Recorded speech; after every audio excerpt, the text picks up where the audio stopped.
ജന്നാത്തുൽ ഫിർദൗസിനുള്ളിൽ എന്റെ നബിയുണ്ടേ.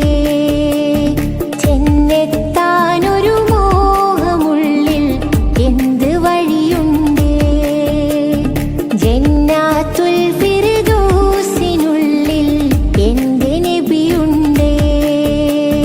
ചെന്നെത്താനൊരു മോഹമുള്ളിൽ എന്ത് വഴിയുണ്ടേ.